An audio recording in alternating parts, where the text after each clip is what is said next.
so I do have a laptop that is connected to a hobo logger. The hobo logger is then connected to 4 temperature sensors.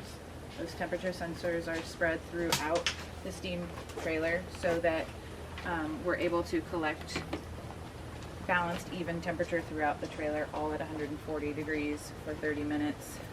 That's logged through a computer program, through the hobo.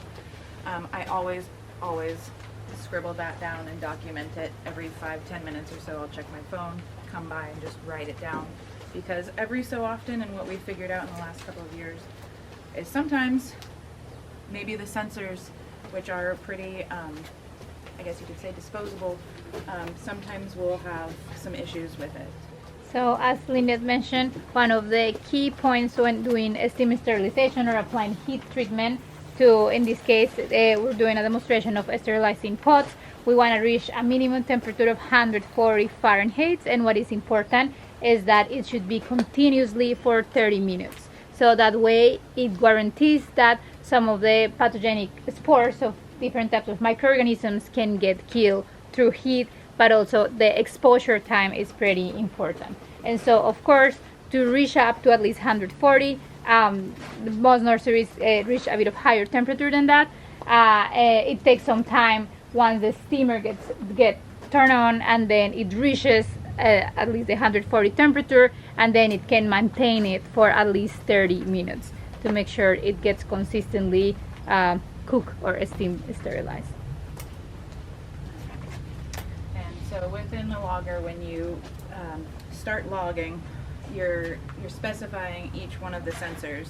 So I call it front bottom, mid top, mid bottom, back top, so that you're catching all the areas. That was what I was just clarifying. And we're starting this. I can then, once it gets running, I can actually unplug from the computer and move the computer to a safer place. But that's running now, so now I'll come over here.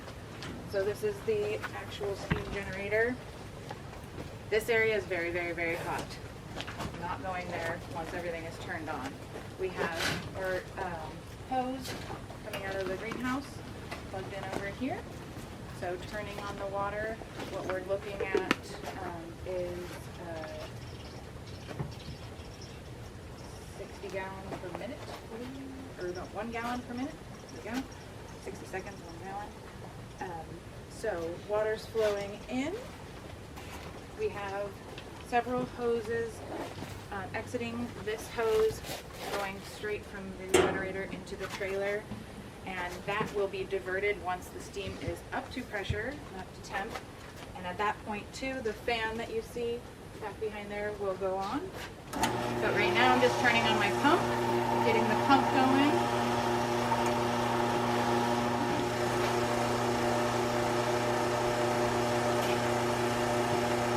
What I'm looking for is just a good amount of water flowing through.